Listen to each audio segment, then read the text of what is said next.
The roar of the crowd thundered through the vast dome of the Galactic arena, a sound that reverberated through the bones of even the most seasoned fighters. Located on the harsh planet of Arctura, the arena stood as a monument to physical prowess and martial excellence, its titanium-reinforced walls bearing witness to countless battles across centuries. In the year 3145, it remained the most prestigious fighting venue in the known universe, a place where warriors from 1,000 worlds came to test their mettle and claim glory. Jovan Jax Rel stood in the preparation chamber, his heart hammering against his ribs. After years of fighting in lesser venues, scraping together enough credits to earn passage to Arctura, he had finally arrived at the pinnacle of combat sports. His fingers trembled slightly as he wrapped them, the syntho cloth clinging to his skin with each turn. The chamber was sparse, a metal bench, his gear bag, and a hollow screen displaying his opponent's stats. "Contestant 347, you're up in 5, announced a mechanical voice from the ceiling speaker. Jax nodded to the empty room. For a moment, he closed his eyes and allowed himself to remember the journey. The brutal training sessions on his home moon of Terrace, the countless minor league fights, the skeptical looks from scouts when he announced his intention to qualify for the Galactic arena. Too small, they'd said. Lacks technique. No formal training program. But he'd proven them wrong, or at least he thought he had, by qualifying through the regional tournaments with nothing but raw determination and instinct. A harsh buzzer sounded, and the door to the arena slid open with a pneumatic hiss. Jax squared his shoulders and stepped into the light. The arena was even more imposing from within, a perfect circle stretching nearly 500 meters across, with seating that rose in concentric rings until it disappeared into shadows near the distant ceiling. Today it was filled to capacity, over 100,000 spectators from across the galaxy, their faces a kaleidoscope of colors, textures, and expressions, all united by their hunger for combat. "Entering from the Western Gate," boomed the announcer's voice, "a newcomer to our hallowed arena, from the Terrace moon, standing at 185 centimeters, weighing in at 84 kilograms, Jovan Jax Rel." The crowd's response was tepid at best, a smattering of polite applause mixed with the ambient chatter of spectators more interested in their refreshments than in an unknown fighter. Jax made his way to the center of the arena, where a circle of light marked the fighting zone. The surface beneath his feet was responsive synth material, designed to provide optimal traction while absorbing some impact to prevent fatalities. The arena wanted blood, but dead fighters couldn't continue to entertain. "And from the Eastern Gate," the announcer continued, voice rising with genuine enthusiasm. "The rising star of the Ursa sector, winner of 17 consecutive matches, destroyer of the Peleran champion, Varkos the Mountain." The crowd erupted. The Eastern Gate opened to reveal a behemoth of a being, nearly 2.5 meters tall with shoulders as broad as a cargo loader. Varkos was humanoid in basic shape, but his granite-like skin and the ridge of crystalline protrusions along his skull marked him as a native of the high-gravity mining world of Drex. He moved with surprising grace for his size, each step deliberate and powerful as he approached the circle. Jax felt a flutter of apprehension in his stomach. The stats hadn't conveyed the sheer physical presence of his opponent. Still, he had faced larger fighters before. Size wasn't everything. The referee, a slender being with 6 arms and reflective optical sensors, floated down from above on a gravity disk.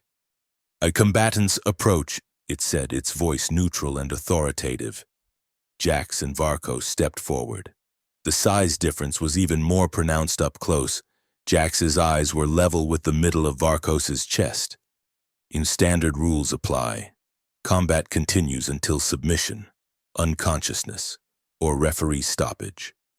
Killing blows are forbidden. Bio-augmentations have been scanned and approved within regulation limits. Begin on the signal. The referee retreated, and a holographic countdown appeared between the fighters. Jax settled into his stance, weight balanced, hands up, mind focused on identifying weaknesses in his massive opponent. 3, 2, 1. A piercing tone signaled the start of combat, and Jax immediately circled left, keeping his distance as he assessed Varkos. The bigger fighter turned slowly, seemingly unconcerned by Jax's movement. His expression was one of bored confidence. Jax darted in with a quick combination, jab, cross, hook, his fists connecting with Varkos's abdomen. It was like hitting a wall. Varkos didn't even flinch. A low rumble of laughter emanated from the crowd. Undeterred, Jax tried again, this time aiming for the knee joint, a potential weakness in the bigger fighter's structure. He launched a precise kick, putting his full weight behind it. Varkos caught his leg mid-kick with frightening speed. Before Jax could react, he was airborne, flung across the circle like a child's toy. He managed to tuck and roll as he landed, but the impact still knocked the wind from his lungs. The laughter from the crowd grew louder. Jax scrambled to his feet, embarrassment burning through him hotter than the pain. He'd prepared for this moment his entire life, and now he was being made a fool of in front of the galaxy. Varkos approached with unhurried steps, a smirk playing across his rocky features. "Is this truly the best the qualifiers could send?" he called loudly enough for the front rows to hear. "Perhaps I should request a real opponent." The crowd roared with laughter now, the sound washing over Jax like acid. He charged forward, abandoning technique in favor of fury, throwing wild punches at Varkos's face. The mountain of a fighter simply raised one massive forearm, blocking the barrage with minimal effort. Then, with his other hand, he delivered a single devastating palm strike to Jax's chest. Jax felt something crack inside him as he was propelled backward. He landed hard on his back, vision swimming with black spots. The referee's count began, but it was unnecessary. He couldn't rise if he wanted to. "A winner by knockout, Varkos the Mountain," the announcer declared to thunderous applause. As medics rushed to the circle to assess Jax's injuries, Varkos stood over him, shaking his head. "No curriculum, no skill," he said, loud enough for the nearest spectators to hear. "The arena is not for street fighters." The words cut deeper than the physical pain. As the medics loaded him onto a hovering stretcher, Jax stared up at the distant ceiling of the arena, the laughter of the crowd still echoing in his ears, drowning out everything else. Hours later, Jax sat on the edge of a medical bed, his ribs wrapped in regenerative bandages. The doctor had informed him that he had 3 fractured ribs and a mild concussion, injuries that would heal within days thanks to modern medicine. But his pride would take far longer to recover. "You're cleared to leave," said the medical technician, hardly glancing up from her holographic display. "Try to avoid strenuous activity for the next 48 hours while the bone knitters complete their work." Jax nodded silently and pulled his shirt back on, wincing at the movement. The medical facility was attached to the arena, primarily serving fighters with injuries not severe enough to warrant transport to a major hospital. It was efficient, sterile, and utterly devoid of sympathy. He made his way slowly through the corridors toward the public exit. The arena complex was still bustling with activity. His humiliation had been merely the opening match of a long day of fighting. No one paid him any attention now, just another failed contender, already forgotten. Outside, the harsh Arcturan air hit him like a second blow. The planet's atmosphere was breathable but thin, and the twin suns beat down mercilessly on the sprawling arena complex. Transport vehicles of all descriptions lined the vast landing zones, while vendors hawked merchandise and food to the constant stream of spectators entering and exiting the venue. Hey, fighter! Jax turned toward the voice, expecting more mockery, but instead found himself facing a woman with a determined expression and a press badge hovering above her shoulder. She was slight in build, with sharp features and eyes that seemed to catalog everything they saw. Lyra Cade, Galactic Sports Network, she said, extending a hand. Do you have a moment? Jax hesitated, then shook her hand. I doubt anyone wants to hear from today's punching bag. She smiled, a quick flash of understanding rather than amusement. Actually, I'm working on a feature about first-time arena competitors. The journey, the challenges, the realities versus expectations. Your perspective would be valuable. My perspective? Jax let out a bitter laugh that made his ribs protest. I trained my whole life for this, made it through the qualifiers, and got humiliated in less than 2 minutes. There's your story. Lyra's hovering recorder drone edged closer, its lens focused on Jax's face. That's exactly the kind of raw honesty I'm looking for. What's your next move? Return to the regionals? Try again next season? The question caught Jax off guard. He hadn't thought beyond today, had been so certain that this would be his moment of triumph, the beginning of a legendary career. Now, standing in the shadow of the arena with his body aching and his spirit crushed, the future seemed as empty as the vacuum between stars. I don't know, he admitted. I don't know if there's a point in trying again. You heard Varkos, I have no curriculum, no skill. He was right. Was he? You qualified for the arena. That puts you in the top percentile of fighters across 17 sectors. Lyra's tone was matter-of-fact, not pitying. Look, I've been covering the arena for 6 years now. I've seen hundreds of debuts. And I'll tell you something not many people realize. Almost no one wins their first fight here. The veterans make sure of it. Jax frowned. What do you mean? It's an unwritten rule. Newcomers get matched against established fighters who are instructed to make an example of them. It's theater as much as sport. She gestured at the imposing arena behind them. This place runs on reputation and mythology. They build up their champions by feeding them fresh meat, and the audience eats it up. Or so I was set up to fail. Jax felt a new anger rising, different from the blind fury that had led him to his desperate final attack against Varkos. Not exactly.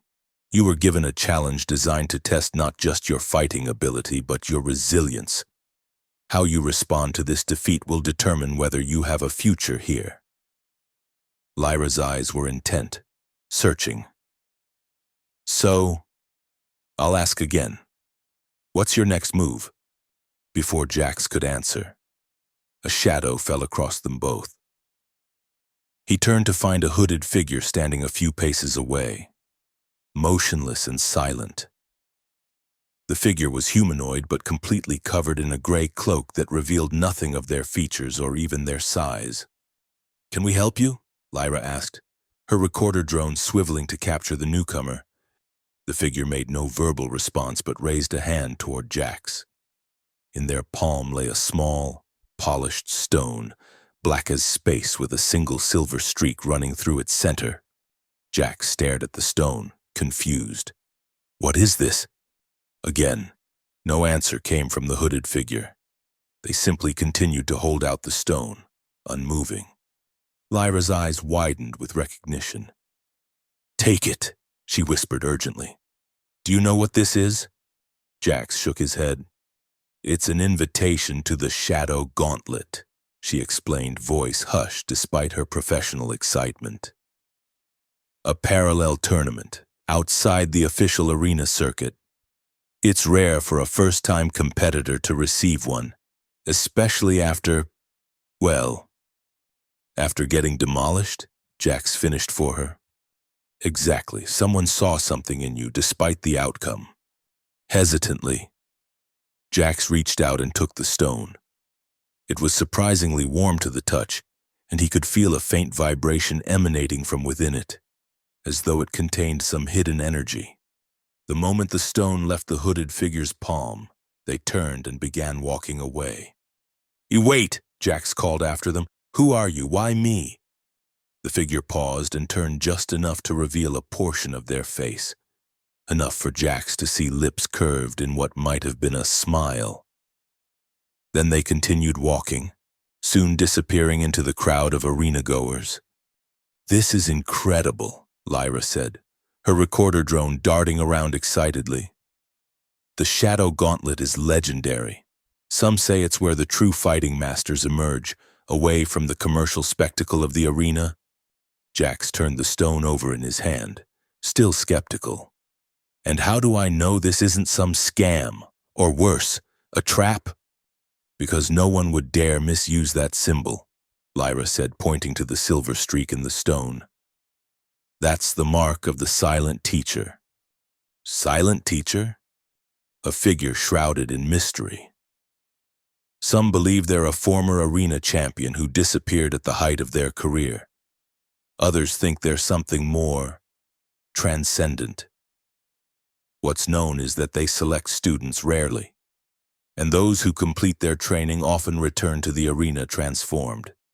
Jack stared at the stone, feeling its warmth pulse against his palm in rhythm with his heartbeat.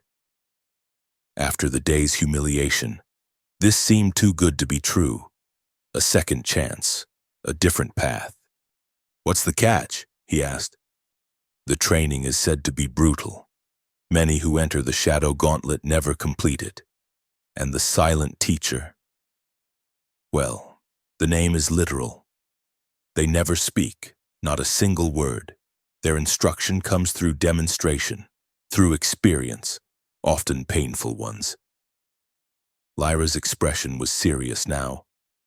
"But those who survive emerge with abilities that seem to defy conventional fighting wisdom." Jax closed his fingers around the stone, feeling its edges press into his skin. His ribs ached, his pride was shattered, and the laughter of the crowd still rang in his ears. But beneath all that, the core of determination that had brought him to the arena in the first place remained unbroken. "How do I accept?" Lyra smiled. "You already have by taking the stone.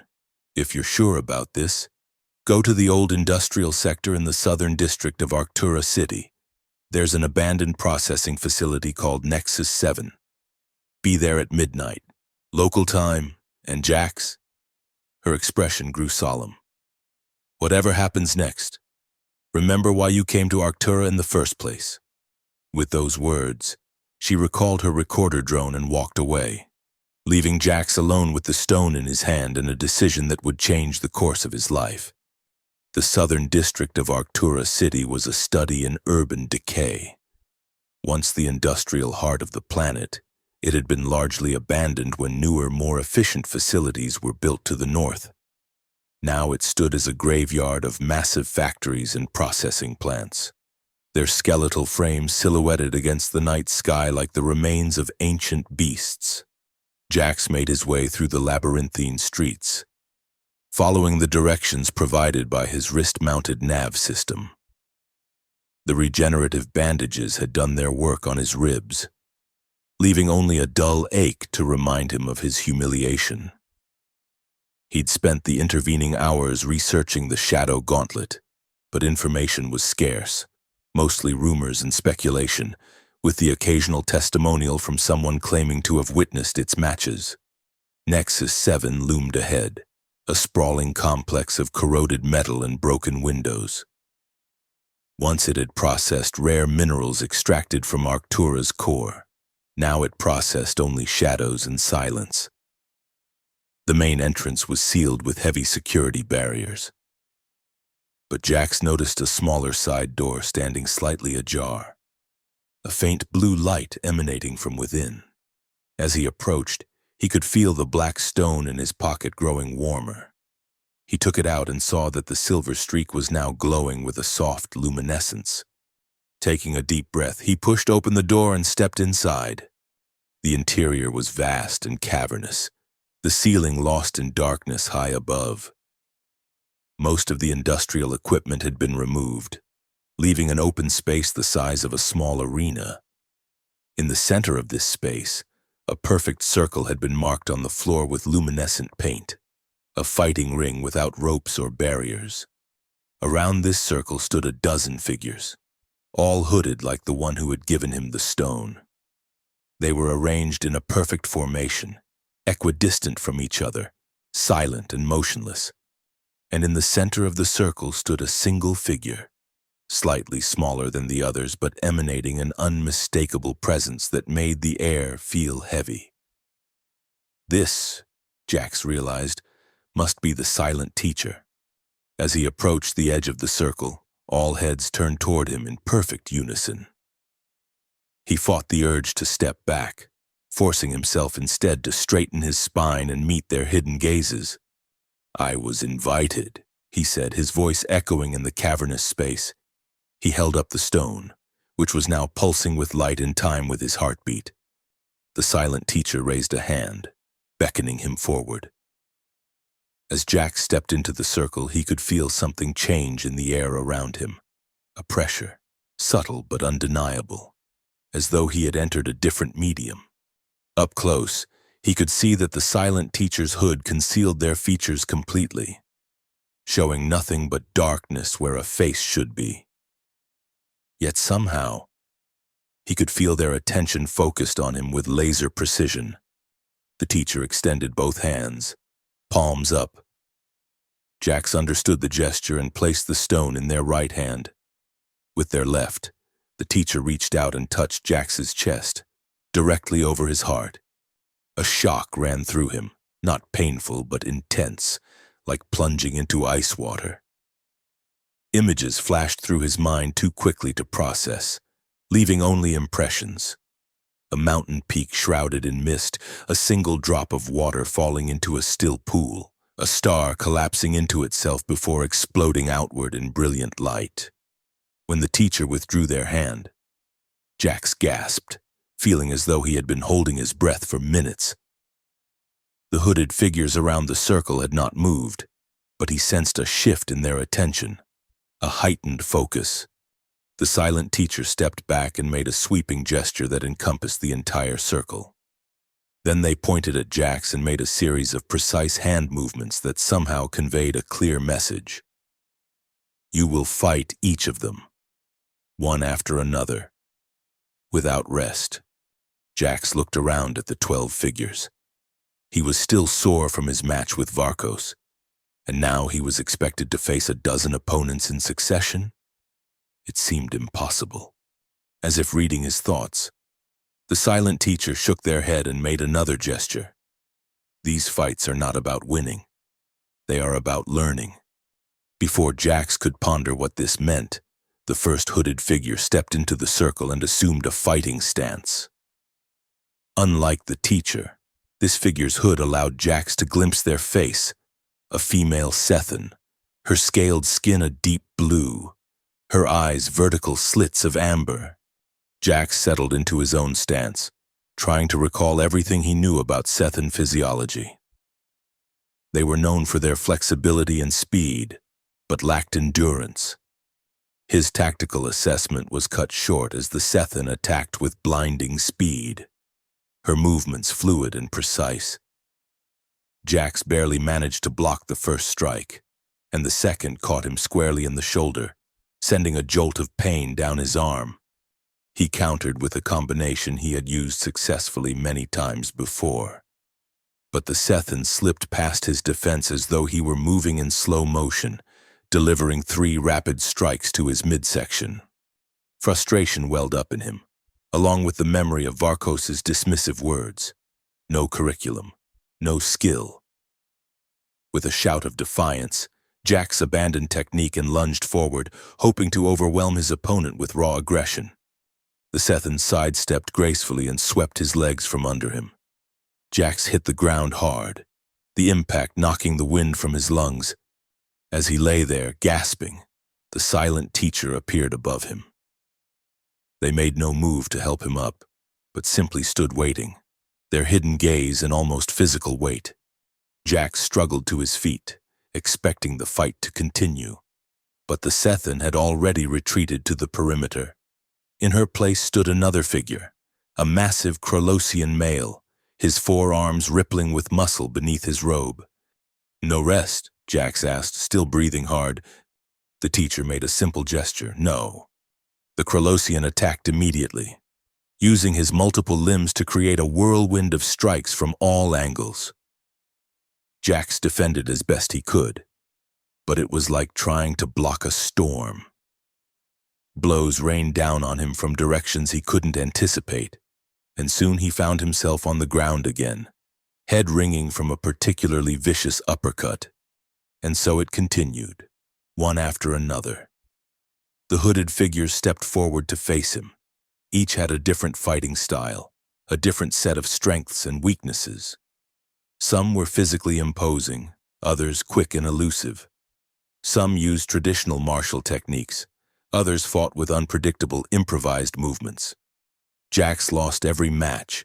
Not once did he come close to victory. By the time the last opponent, a wiry human female whose precise strikes found every vulnerable point in his defense, had finished with him, he could barely stand. His body was a catalogue of pain, and his spirit felt equally battered. The 12 figures resumed their positions around the circle, and the silent teacher stepped forward once more. Jax expected judgment, dismissal. Surely his performance had proven Varkos right, had shown that he didn't belong among true fighters. Instead, the teacher raised both hands and made a single definitive gesture. Again. Jax stared in disbelief. "You want me to fight them all again, now?" The teacher simply repeated the gesture, "Again." "I can't," Jax said, the admission bitter on his tongue. "I've got nothing left." The teacher tilted their head. "Considering?" Then they pointed at Jax's chest, where his heart beat rapidly beneath bruised ribs, and made a new gesture. "Here. Your strength is here, not in your limbs." Before Jax could decipher this cryptic instruction, the first opponent, the Sethan, stepped forward again. But this time, instead of attacking, she raised her hands in a posture that mirrored the teacher's and held absolutely still. Jax looked from her to the teacher, confused. "What am I supposed to do?" The teacher pointed to their hooded head, then to their ears, and finally made a gesture of absolute stillness. "Listen to the silence." With that, they stepped back to the perimeter of the circle, leaving Jax alone with the motionless Sethan. Listen to the silence? What did that even mean? Jax stood awkwardly, his body aching, his mind racing. The Sethan remained perfectly still, not even the rise and fall of breathing visible beneath her robe. Seconds stretched into minutes. The silence of the abandoned facility pressed in around him, broken only by the sound of his own breathing and the distant drip of water from somewhere in the vast darkness above. Just as Jax was about to ask for clarification, he noticed something, a subtle shift in the air around the Sethan, a barely perceptible tensing of her posture. Without conscious thought, he moved to his right, and a fraction of a second later, the Sethan's fist passed through the space where his head had been. Startled by his own reaction, Jax stumbled backward. The Sethan resumed her motionless stance, but there was a new alertness in her amber eyes. Had he anticipated her attack? How? He hadn't seen her move until she was already in motion, and yet somehow he had known it was coming. As if in response to his thoughts, the silent teacher made a gesture of approval, then pointed again to their ears. "Listen!" Jax faced the Sethan again, this time with a new awareness. He tried to empty his mind of conscious thought, to focus not on what he could see but on what he could feel. The ambient sounds of the facility faded from his perception as he concentrated on the space between himself and his opponent. There, a whisper of disturbance in the air, a faint electric tension that preceded movement. Jax shifted his weight, and again the Sethan's attack missed by millimeters. For the next hour, This strange, silent dance continued. The Sethan would remain motionless for unpredictable periods, then strike with lightning speed. Each time, Jax found himself better able to sense the attack before it came, to feel the intention in the silence. By the end, he was evading almost every strike, his movements guided by an awareness that seemed to exist outside his conscious mind. When the Sethan finally stepped back to the perimeter, there was a new respect in her eyes. The silent teacher nodded once, then gestured to the second opponent, the four-armed Krelosian. As the massive alien stepped into the circle, Jax realized that this was the true beginning of his training. The initial series of defeats had not been a test of his fighting prowess, but a clearing away of preconceptions, a demonstration of the limitations of his current approach. Now, facing each opponent again with this new instruction, listen to the silence. He began to understand what the teacher was showing him. Fighting was not merely about technique or strength or speed. It was about perception, about sensing the flow of energy and intention before it manifested in physical movement. Days blended into weeks as the training continued. Each day followed the same pattern, hours of silent, meditative combat with each of the 12, followed by periods of direct instruction from the silent teacher. This instruction consisted entirely of physical demonstration and guided practice, without a single spoken word.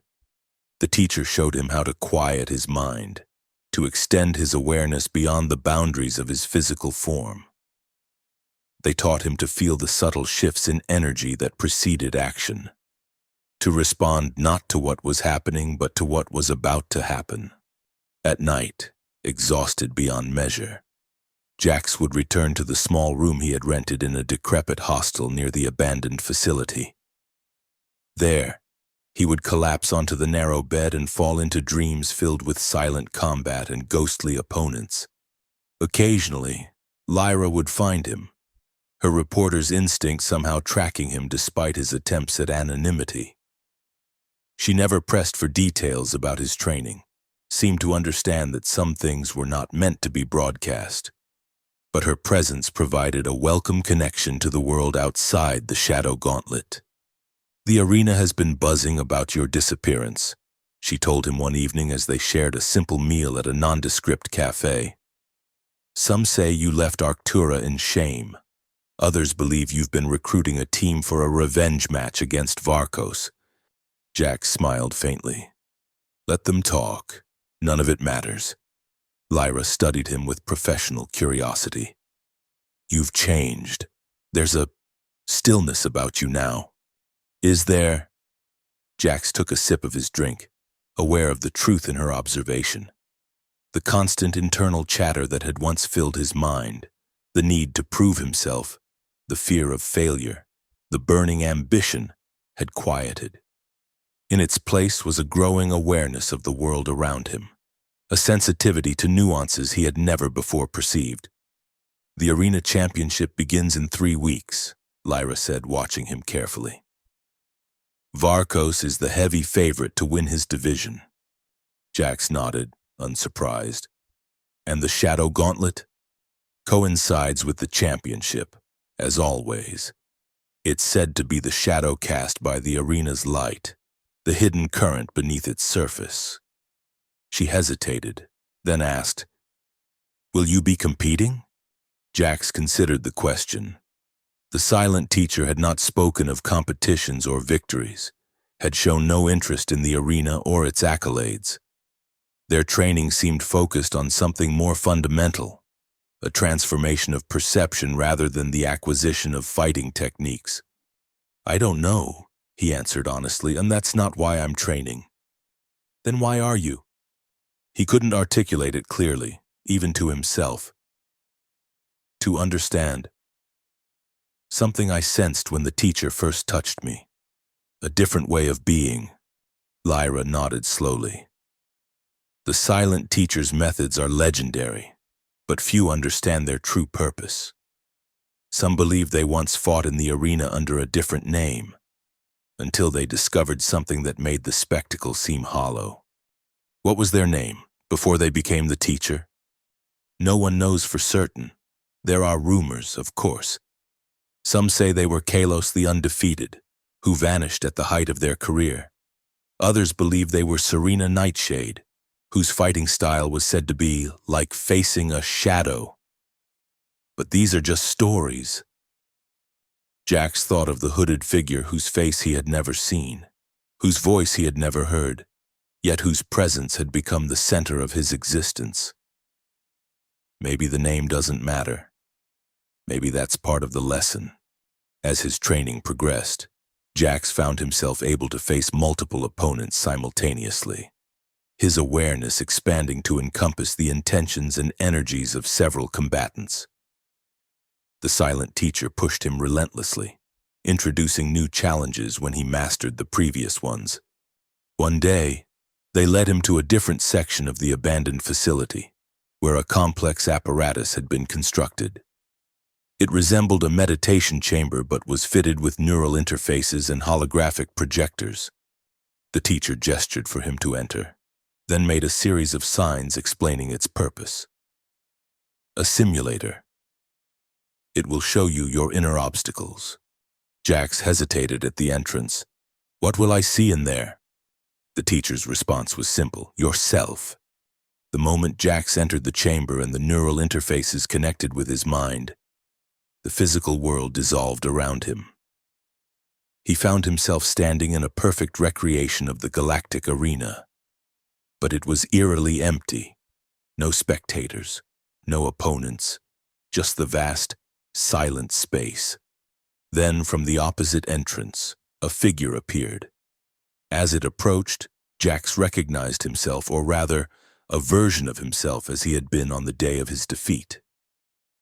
This doppelganger moved with the same brash confidence, the same unrefined technique that had proven so inadequate against Varkos. Without warning, the doppelganger attacked, its movements a mirror of Jax's former style. Using his new awareness, Jax easily evaded the assault, noting with detached interest the flaws and openings in his past self's approach. But as soon as he countered, the simulation shifted, the arena dissolved, replaced by the training circle in Nexus 7. The doppelganger transformed, taking on the appearance of Varkos. This virtual Varkos was as imposing as the real one.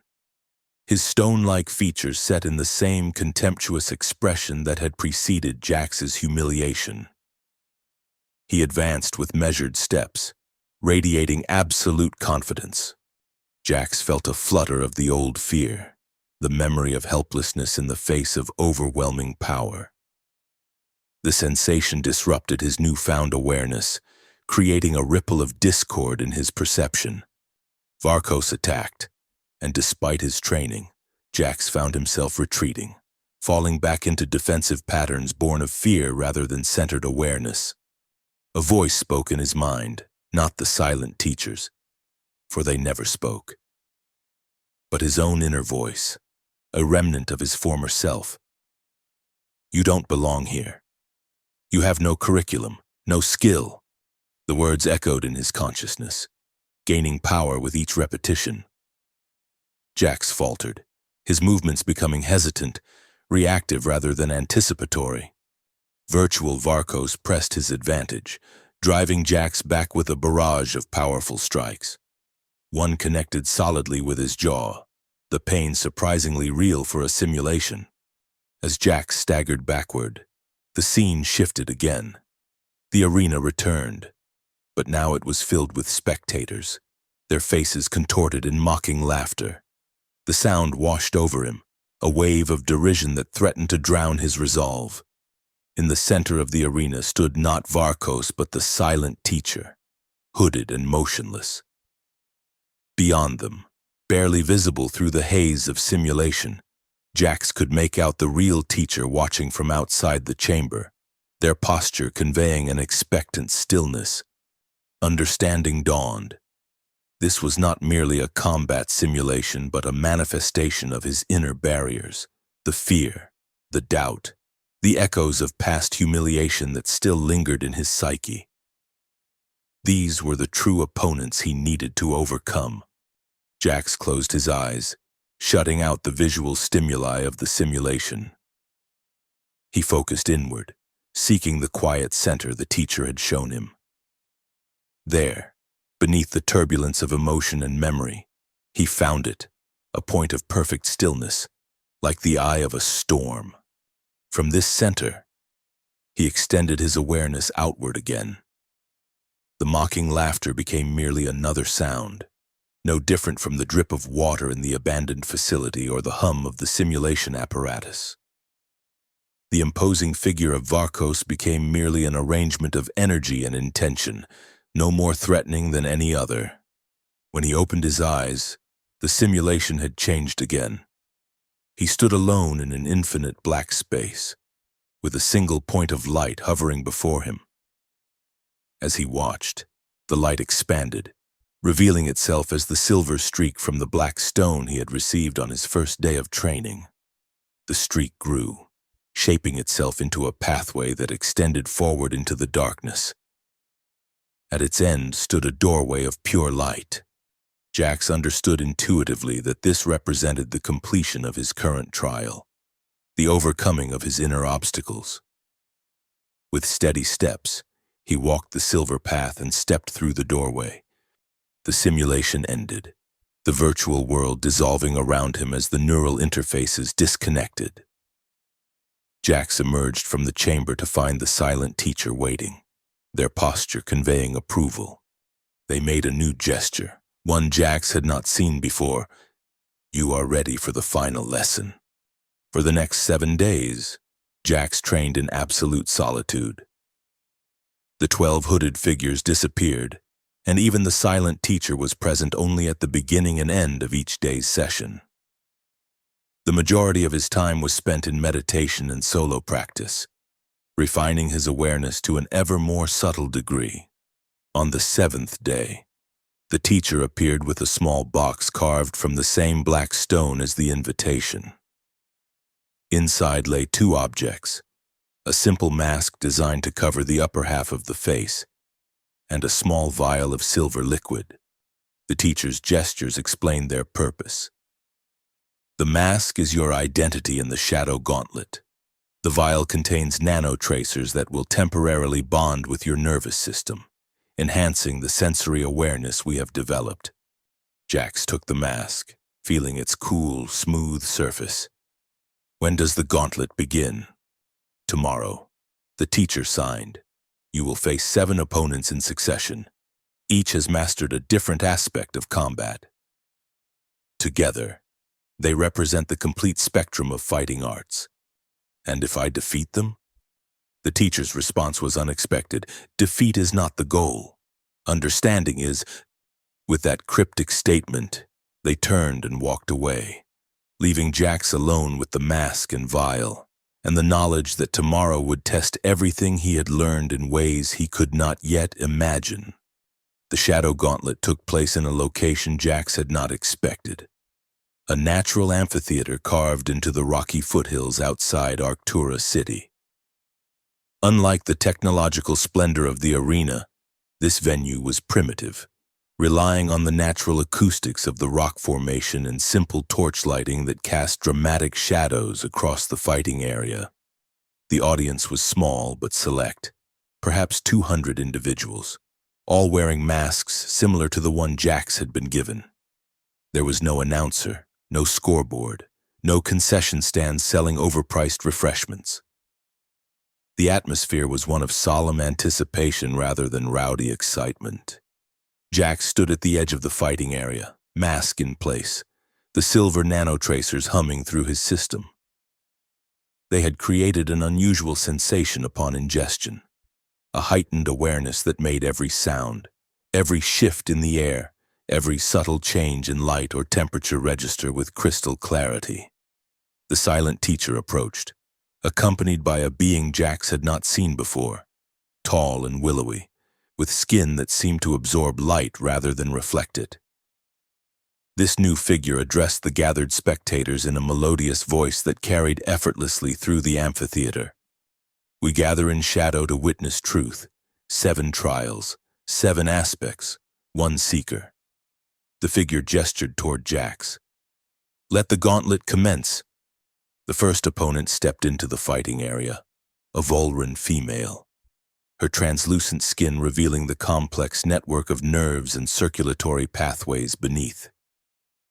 Volrans were known for their speed and agility, their liquid-like movements making them difficult to predict and counter. As she approached, Jax centered himself, extending his awareness as the teacher had shown him. Immediately, he detected something unusual, a pattern of energy that flowed through her in rhythmic pulses, visible through her translucent skin but perceptible even if it hadn't been. The Volran attacked without preamble, her body seeming to flow around Jax's initial defensive position. But with his enhanced perception, he could anticipate the direction of her movement by following the pulses of energy that preceded physical action. Their combat was like a dance, fluid, continuous, with neither combatant ever fully stopping their movement. Jax found himself responding not to what his eyes saw, but to what his entire being sensed, the subtle shifts in energy that telegraphed intention before it manifested as action. The Volran was masterful, adapting her approach as she recognized his unusual perception. But the very nature of her physiology, the visible flow of energy through her transparent form, made her particularly susceptible to Jax's new awareness. Their exchange continued for several minutes, neither gaining a decisive advantage, until the Volran suddenly stopped and bowed deeply.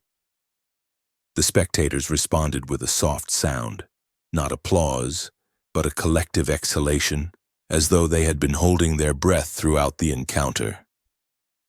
The willowy announcer stepped forward again. The aspect of flow is acknowledged. Proceed to stability.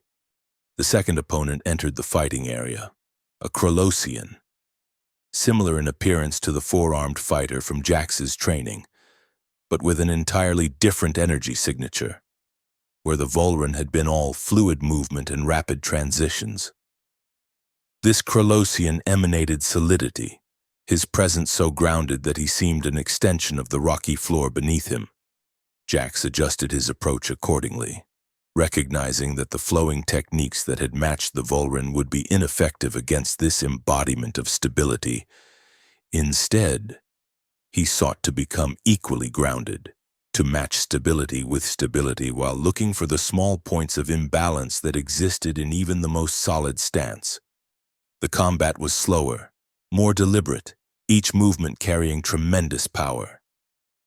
Jax found himself tested in a completely different way, not in speed or agility, but in his ability to remain centered against overwhelming force. When he successfully redirected the Krolosian's most powerful attack, using the opponent's own stability against him, the massive fighter nodded in acknowledgement and stepped back. The aspect of stability is acknowledged. Proceed to adaptation. And so it continued. Each opponent represented a different aspect of combat: flow, stability, adaptation, precision, intuition, endurance, and finally, integration. Each required Jax to access a different facet of his training, to perceive and respond in ways that transcended traditional fighting techniques. By the time he faced the final opponent, a human male whose fighting style seamlessly incorporated elements from all previous aspects, Jax had reached a state of perception unlike anything he had experienced before. The nanotracers had fully harmonized with his nervous system, creating a sensory awareness that extended well beyond his physical form. He could feel the energy patterns of everyone in the amphitheater, could sense the currents of anticipation and attention flowing through the audience. More significantly, he could perceive the connections between these patterns, how one influenced another, how they collectively formed a greater whole. The final combat was not a test of superiority, but a demonstration of understanding. Jax and his opponent moved together in perfect synchronization, their exchange less a battle than a conversation conducted through movement. Each attack was met with an appropriate response, each defense acknowledged with a counter that respected its integrity. When they finally stepped apart, the amphitheater was completely silent. Even the torches seemed to burn more quietly, their flames steady in the still air. The willowy announcer stepped forward one last time. The aspect of integration is acknowledged. The gauntlet is complete. The silent teacher approached Jax, and for the first time, reached up to lower their hood. Jax found himself facing a being of indeterminate gender and age, with features that seemed to shift subtly even as he looked at them, as though they existed in multiple states simultaneously. Their eyes were the most striking feature, entirely silver, like liquid metal, reflecting Jax's masked face back at him. The teacher extended their hand, and Jax understood the gesture. He removed his mask, revealing his face to the assembled spectators. A murmur ran through the crowd, recognition, perhaps, of the fighter who had been so thoroughly humiliated in the arena. The teacher nodded once, then made a series of gestures that the willowy announcer translated for all to hear. You have completed the Shadow Gauntlet not by defeating your opponents but by understanding them. This is the true victory, not dominance, but harmony. The question now is, what will you do with this understanding? Jax considered the question carefully. The arena championship would begin tomorrow. Varkos would be there, along with the crowd that had laughed at his defeat. He could return, could use what he had learned to exact a very public revenge. The thought held a certain appeal, a symmetry that would satisfy the part of him that still smarted from the humiliation. But that desire felt distant now, a remnant of a self he had largely transcended during his training. The silent teacher had shown him something far more valuable than techniques for defeating an opponent. They had shown him a way of perceiving that transformed combat from a contest of dominance into an exchange of energy, a dynamic harmony. I will return to the arena, he said finally, his voice carrying clearly through the natural amphitheater. Not for revenge or glory, but to demonstrate a different way. The teacher's silver eyes seemed to brighten with approval. They made one final gesture. Then go. And remember, true strength lies in silence. The arena championship was a spectacle of unprecedented scale. All 100,000 seats were filled, with millions more watching via holographic broadcasts throughout the galaxy. The preliminary rounds had been completed over the past week, leaving only the division finals and the ultimate championship match. Jax stood in the preparation chamber, experiencing a profound déjà vu. It was the same room where he had prepared for his disastrous debut, but everything else had changed. Most notably, himself. The mechanical voice announced, "Wildcard contestant, you're up in 5. He had entered the championship through the Shadow Gauntlet, which granted its completion a single wildcard slot in the finals. According to Lyra, who had found him shortly after he left the gauntlet, his inclusion had caused considerable controversy among the arena administration. They can't deny you entry. The Shadow Gauntlet wildcard is written into the oldest arena bylaws, but they're not happy about it," she had told him. "Especially since you're slated to face Varkos in the heavyweight division final." Jax had simply nodded, unsurprised by the pairing.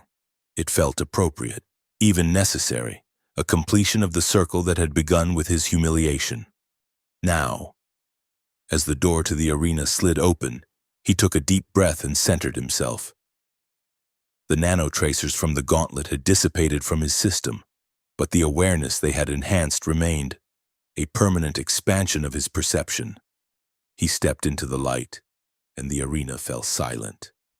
The announcer's voice boomed, "Entering from the western gate, the Shadow Gauntlet wildcard, Jovan Jax Rel." The silence persisted for a moment longer, then gave way to a mixture of reactions, some boos, some curious applause, and a great deal of confused murmuring.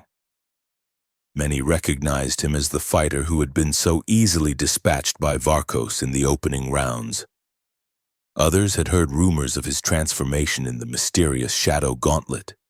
Jax walked to the center circle with measured steps, his awareness extending throughout the vast space. He could feel the collective energy of the crowd, expectant, skeptical, hungry for spectacle. He acknowledged it without being drawn into it, maintaining his center amidst the swirling currents of attention and emotion. And from the Eastern Gate, the announcer continued, the undefeated champion of the heavyweight division, winner of 21 consecutive matches, the mountain that no man can move, Varkos. The arena erupted in thunderous applause as the massive fighter entered. Varkos had clearly enhanced his already formidable reputation during the championship. His stone-like features set in an expression of supreme confidence as he approached the circle. When he recognized Jax, a smile spread across his rocky face. The street fighter returns, he said, loud enough for the front rows to hear. Have you learned any skills since our last meeting? Or are you here for another lesson? Jax did not respond verbally. Instead, he simply met Varkos's gaze, allowing his awareness to extend toward the larger fighter, sensing the patterns of energy that flowed through his granite-like form.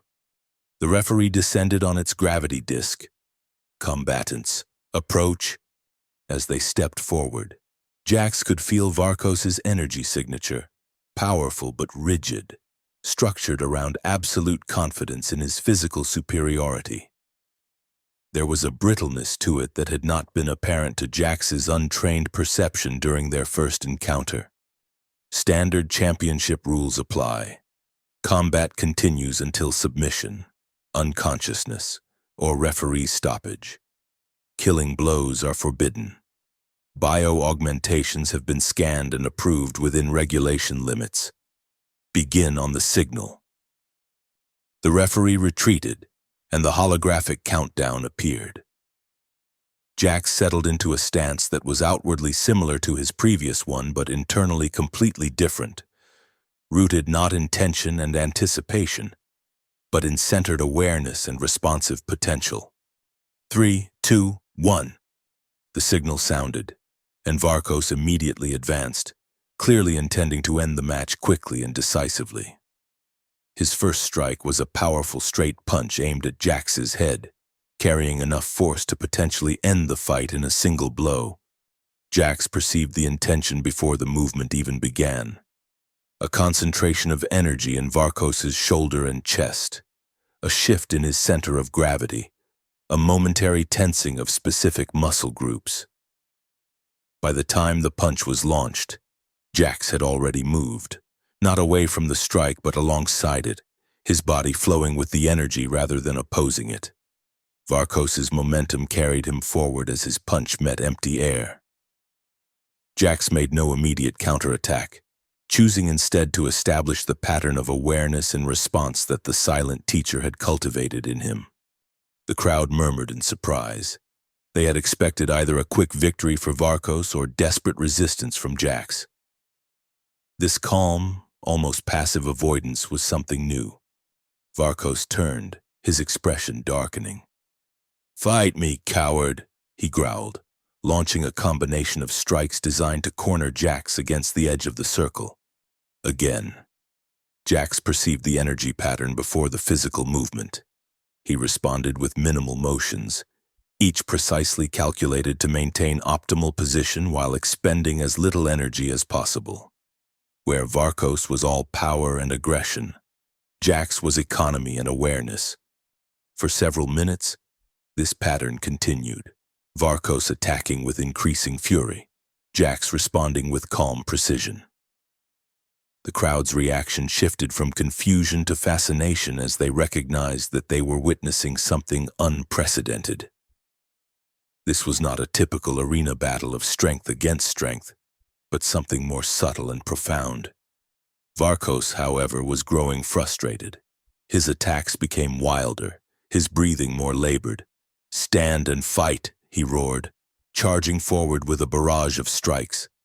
In that moment of unchecked emotion, Jax perceived a critical shift in Varkos's energy pattern, a disruption of the rigid structure that had made him so formidable. For the first time, Jax moved into a counterattack, not with a traditional strike but with a precisely timed redirection of Varkos's own energy. The result was spectacular. Varkos found his considerable momentum turned against him, his balance compromised at exactly the wrong moment. He staggered, nearly falling, and the crowd gasped collectively. As Varkos regained his footing, his expression changed from anger to something closer to confusion, even fear. He was facing something he didn't understand, a fighting approach that negated his greatest strengths without directly opposing them. The pattern of the fight shifted. Varkos became more cautious, more strategic, trying to adapt to Jax's unusual style. But with each exchange, Jax's awareness deepened, his perception of Varkos's energy patterns becoming more refined, more predictive. 10 minutes into the match, an eternity by arena standards, Varkos was showing clear signs of fatigue. His movements had slowed, his breathing was labored, and sweat glistened on his stone-like skin.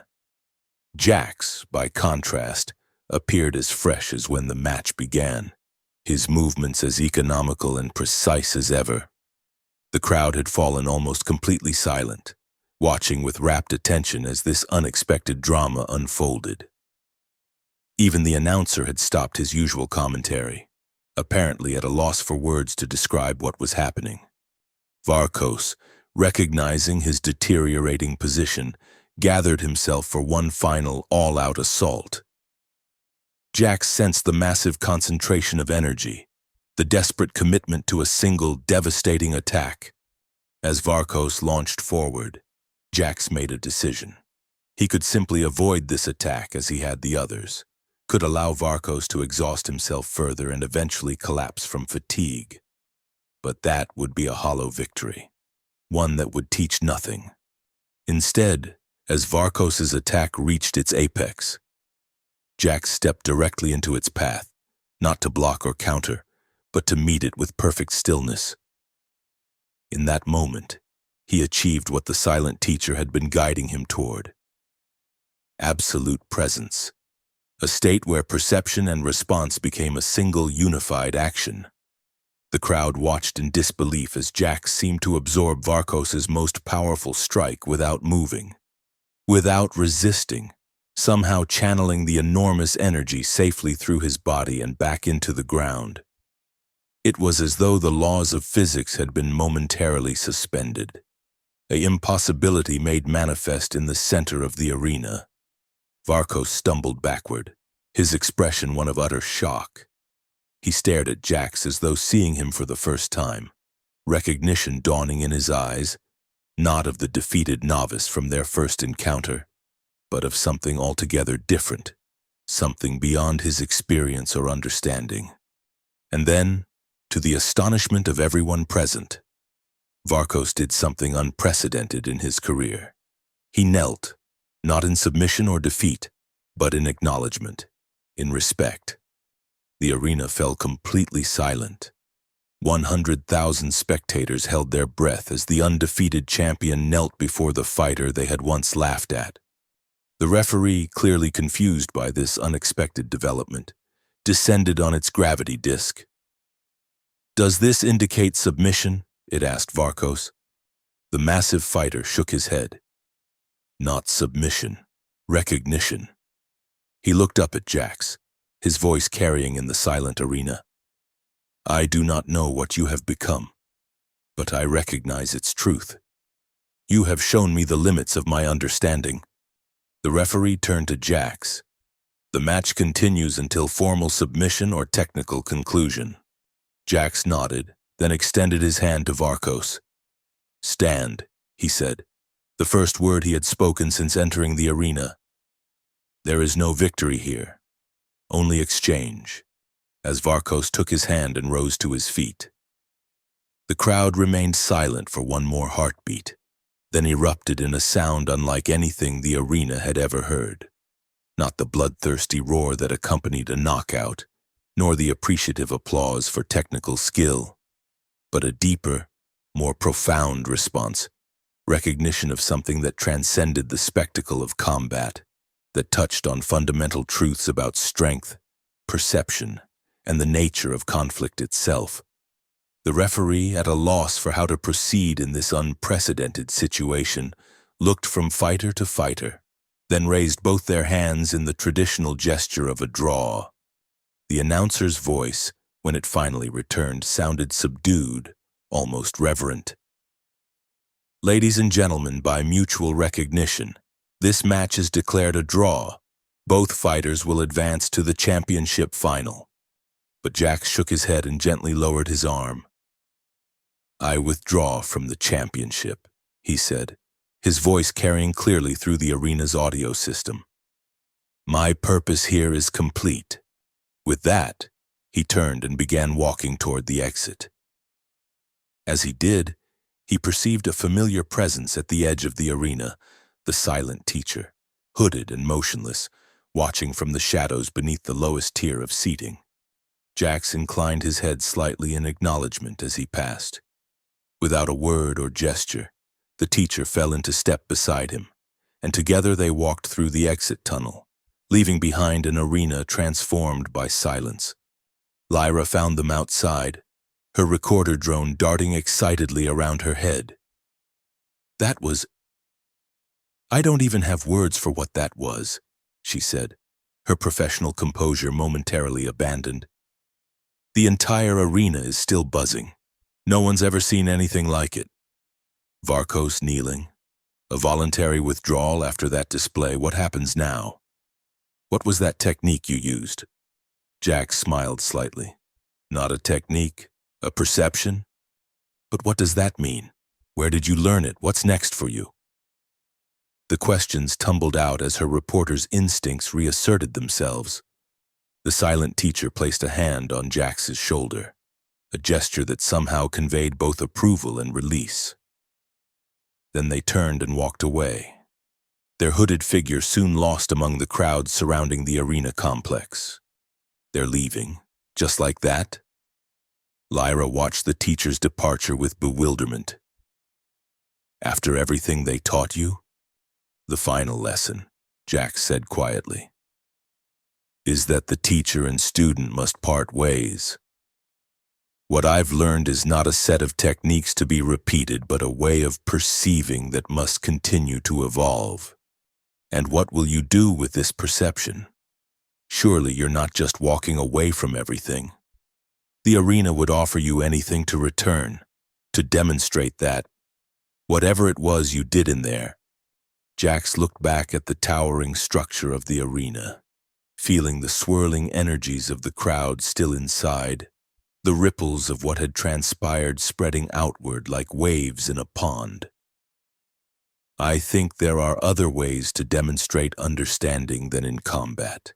The perception applies to all interactions, all exchanges of energy."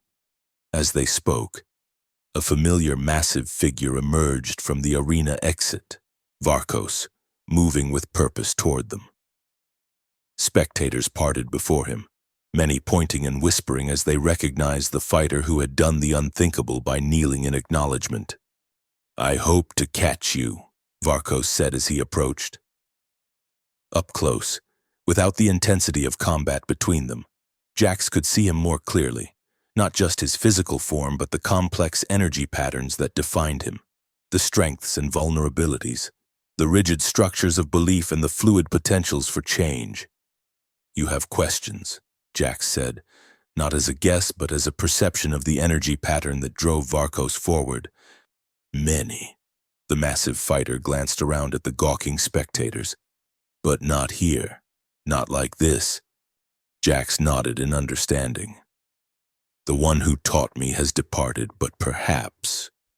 He considered carefully, feeling a new pattern forming, a potential that aligned with the final lesson the silent teacher had demonstrated. That understanding must be passed on, must flow outward rather than remain contained. Perhaps it is time for new teaching to begin. Varkos's eyes widened slightly. You would show me, after our history? Especially because of our history. The circle completes itself. Jax gestured toward the distant industrial district where his own training had begun. There is a place where silence speaks louder than words. If you truly wish to understand what happened today, meet me there at midnight. As Varkos nodded and turned away, Lyra stared at Jax with newfound understanding. You're becoming the teacher now. The cycle continues. Not exactly, Jax replied. The silent teacher showed me a path, but I must find my own way to walk it, my own way to share what I've learned. The perception is universal, but its expression is unique to each who discovers it. He looked up at the twin sons of Arctura, feeling their energy as tangibly as he had felt the patterns of combat in the arena. In the end, the Galactic Arena laughed at me not because I was weak, but because they could not see strength that didn't match their understanding. Now they've glimpsed something different, something that challenges their perception of power. And that's enough for you. No championship, no revenge, no public vindication? Jax smiled, a genuine expression of peace that transformed his features. The greatest victory is not when others kneel before you, but when they rise with new understanding because of you. Varkos knelt today, but tomorrow, he will stand with a different perception. That is the true power of silence. It allows us to hear what truly matters. As they walked away from the arena, its massive shadow falling behind them, Jax felt the patterns of energy stretching out in all directions, the ripples of transformation spreading outward from a single moment of perfect stillness at the center of the galaxy's greatest spectacle. The laughter had turned to silence, and in that silence, a new understanding had been born.